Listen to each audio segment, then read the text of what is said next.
Ladies and gentlemen, welcome back to the show where we interview villains being villainous. Today on our Fundraising for Villains, FFV, where you choose who deserves to continue on in their plot. We're interviewing quite a few villains, and all of these are from the same franchise. Introducing Lord Farquaad. A big hello from me. Prince Charming. Hello, so glad to be here. Fairy Godmother. Hello all! Can I get a woot woot? Hi, Mommy. Hello, sweetheart. And last but not least, Rumpelstiltskin. Hello. Now today we're going to learn more about who these villains are, to their triumphs and downfalls. Rumple, let's start with you. Tell us more about who you are and why anyone should support you. I come from a humble start, going from contract to contract as a nobody. Eventually, got well known enough to get attention of the king and queen of far, far away, who were just desperate enough to rescue their daughter from the tower they put her in. That they were willing to give away their entire kingdom. Not even Xerxes did that for Esther. Right when I was about to get the break of a lifetime, some dumb ogre steals everything from me. I know, but here's the reason you should fund my fundraiser for my future projects, fellow villains. I never gave up. I waited years for this idiotic ogre to fall into my clutches, and when he did, I took everything from him and let evil reign with no consequence. I ruined lives and became richer beyond rich. I was cut short yet again by true love's kiss. Ugh, I hate that. But I will rise again like a phoenix. I will avenge my poor goose, Fifi, who they mercilessly killed, and make all who fundraise me rich. What? What's so funny? Well, I should think your downfall was your fault. If you didn't put a clause in your oh so clever contracts, then you wouldn't be here at all. Look, old lady, My mother isn't old. Take that back. I can take it from here, dear. I'm not some old lady redneck you trash-eating. Spoiled young and came to your own ruin at your own hands, Rumple. My reign ended far too soon. I desired and made perfection. Built my kingdom on something glorious. I'm the only one who had the ogre in chains and near death. You missed the fat giant and was betrayed by your own people, by a boy who spoke nicely to them.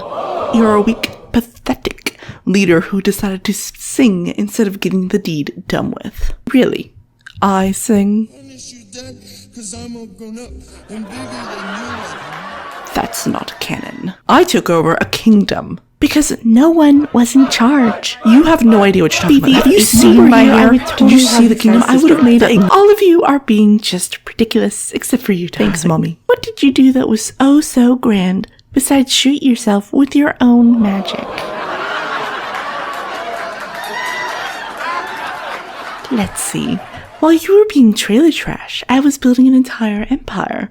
You think I came to notoriety by just having magic? Pish posh. I had the biggest empire in hexes, potions, and magic. I monopolized all the princesses to be their very own godmother, which meant I owned them, and their kingdom, and their princes. People came flocking to me just so they could get their desires. I owned and controlled the king to the point of putting my own son on the throne. I made people fall in love at my whim, do my desires at my beckon, and call all while being absolutely beloved by the people who you decided to ignore. All were raising a handsome child. I was already the true ruler of Far, Far Away because everything I needed came to pass at my own whim and plans. From turning a frog into a king, to locking away the princess, to having my own son marry that princess. Even after the problem came, I manipulated Shrek into giving up his own life and happiness. If the king hadn't betrayed me, I would have owned everything, which is why I deserve the money. I already know what to do with it, because I've already made my own, and I will again. Death was the only thing that could truly have stopped me, and even then it didn't, because they had to kill my son to truly end my power.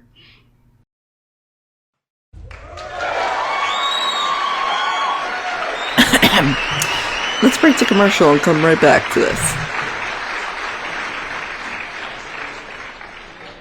Watching this this movie after years of not seeing it, I truly never realized how much of a true underlying villain the fairy godmother is. Hidden in little details and ideals, there she is. An absolute monopoly who goes farther beyond than any wolf of any Wall Street. She's a true villain that I feel like a lot of modern movies try to do, but don't hit the mark as closely as she does. So I'm here to make a video about it. Before I do though, in my last video, I did say I was going to go through the entire Shrek series, and since I can't find anywhere to watch Shrek the Third right now, I may have to come back to it. The fairy godmother, the queen, the legend, the icon, for more than the mundane and normal reasons. An actual villain who deserves their own movie if they don't ruin her villainy like they did with other villains. Maleficent. It's clear to me, in my film theory mode, that the fairy godmother here was the true ruler of Far, Far Away already. She had contracts with everyone important, she controlled emotions at her whim, she was beloved and had domain over all sellable magic potion and hexes. It started when she became a fairy godmother of all the princesses, showing her success stories in her office. One of the best ways to get new customers and to keep old ones is to have a large and huge and well-known list of how many people you've helped, how satisfied they are, and how you personally helped them and got them through their time.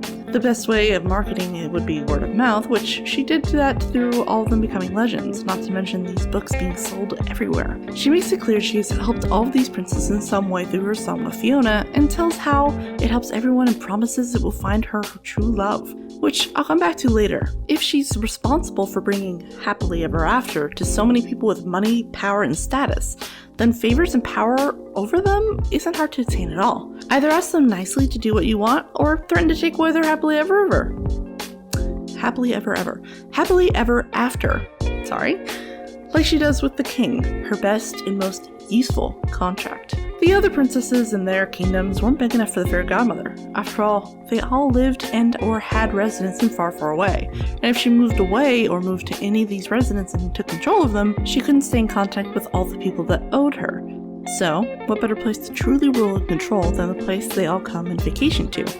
Which, in reality, is probably the most wealthy kingdom in and of itself. So, she turned her sights to the throne of Far, Far Away, which she already has a contract on, due to one fateful wish, the wish for a frog to become a man. No, not that man. This one. We know that Fairy Godmother is in charge of this wish because she threatens to take it away from something she gave him, to which she does in the end. So, because she already has power of the king, she gains even more power over him when his daughter is born with a curse. Day one way, and night another. Fairy Godmother promises that if they send Fiona away, then she can make a clause in the curse for the girl. When true love's kiss happens, Fiona will take true love's form. But Fairy Godmother didn't know exactly what true love's form was. Not knowing that the spell wouldn't exactly work the way she wanted it to, the Fairy Godmother then promises that her son will save the princess, therefore putting her reign and her power and her offspring on the throne. This is shown when Fiona is told constantly that Prince Charming will save her. Doing this and setting this in for the long haul allows Fairy Godmother to play the long game and prepare her power and gain the people's love. First, she has to get rid of her competition. I don't even have to bring up Rumpelstiltskin for this. Plus, it wouldn't be right due to the Rumpelstiltskin story not even being thought of or even made when this movie came out. So, here's how I know she got rid of her competition. When our main cast is in Far, Far Away, take notice of two things. No magical creatures walking among the people, and the only advertisement for magic is the Fairy Godmother. In the rest of the story, the only fairies we see are the ones on the honeymoon scenes, wild fairies that don't do much, and yet even they aren't in or near Far, Far Away. The only other magic people we see are the villains, to which are used to seeing both King Harold, Prince Charming, and Fairy Godmother in the Villains Inn, the Rotten Apple, and they don't even use magic. And I can't say the baker who made Shinji is magic because it's debatable if he's just a scientist or not. I think he's a scientist like Frankenstein. Other than these villains, is the elves, but they all work for Fairy Godmother, meaning that she has control and reign over any and all magic creatures in Far, Far Away. In the next movie, the villains and witches return to try and control Far, Far Away under Charming's control. Where were they in this movie? Nowhere, because somehow the Fairy Godmother scared them away. So, not only does she have contact with every important person and power over them, she also now has no competition, which means every magical need is in her pocket as well as the money involved. This leads to her making the biggest import of potion, hexes, and magic, making her officially a monopoly and quite illegal if she was in the United States. I think one of her best uses of power against the people who love her a lot, due to her great publicity and looking like all she does is want to help everyone, is her magic with quote-unquote love. In reality, her love potion is a lust potion, the difference meaning those who take it will do anything and everything in their power to have the person they last kiss, doing whatever they can to make them happy to the point of destroying their own life. That's the reality of lust. Love is the willingness to give up everything for them, even willing to lose them so that the person they care about can be happy, which is what the fairy godmother manipulated Shrek into thinking that he was doing, when in reality, Fiona just wanted Shrek to be happy because she wanted to give everything up for him. In the last Shrek review I did, which is in the title box, or you can wait till the end of the video to watch, I put down Shrek and Fiona's marriage because Fiona didn't take Shrek's feelings or thoughts into consideration and focused too much on herself and the kids to note it spiral downwards. In this movie, for the most part, Fiona was the opposite. She went out of her way to go after Shrek and care about his feelings while being mostly healthy when she's stating she wanted Shrek and her parents to get along. She did walk out of the room twice instead of being a peacemaker, which is someone who's a mediator between people and not taking personal or emotional investment in the conversation, but being a true neutral in the conversation. We as the people are meant to be peacemakers. Queen Lillian, on the other hand, was a peacekeeper, someone who just tried to calm people down instead of letting people express their feelings and resolve the issue. She was trying to follow this verse. You're kidding me, right? 1 second. She was trying to follow this verse. If possible, so far as it depends on you, live peacefully with all.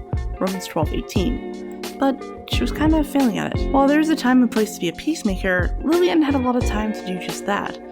In all honesty, she did the best she could have though, trying to stop her husband and defending both Shrek and Fiona. Speaking of Shrek, for the most part, Shrek is in the wrong for setting himself up for failure because he assumed that the parents wouldn't like him. But he did turn it in the end and try to fix both relationships with his father-in-law and his wife, even if it wasn't the best path, by giving up on Fiona, whenever he's trying to fix the thing with his wife, and he did fix his relationship with his father-in-law in the end, even though his father-in-law tried to kill him. But what's family for? People try to kill you. Fairy Godmother did an amazing job as a villain. She was written and designed really well. I feel like this is one of those types of characters that if she was a man, people would have noticed all this stuff sooner, and so it benefits this character to be a female, as she could get away with a lot of her villainy in the universe, and the audience really wouldn't notice a lot of her underlying power until it was more thought of, in both our world and in that universe. She's a great manipulator, Monopoly, and another M word that I can't think of. She's genuinely a really cool villain, and honestly, how can anyone make a video about this woman without mentioning the amazing vocal performance for I Need a Hero? I toss and I turn and I dream of what I need. Hit it! I need a hero!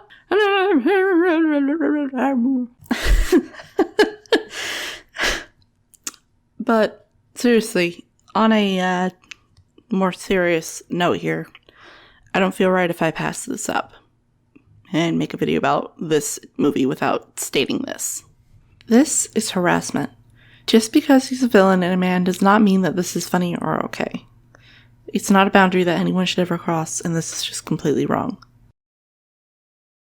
So, overall, great villain, pretty good movie with an excellent music score, and overall, I'm asking you to watch it again and take notice of some of her more business-centered villainy, and tell me if you have any more theories or thoughts that I missed. Please subscribe, like, and I'm personal opinions, so please comment yours. Tara, take it away. Villain rights! Villain rights! Villain rights! Hey! Though you have all have your ups and downs, overall, us villains have standards for the way you treat your workers. No dental? Really? Therefore, none of you will be getting the fundraiser you need to restart your villainy.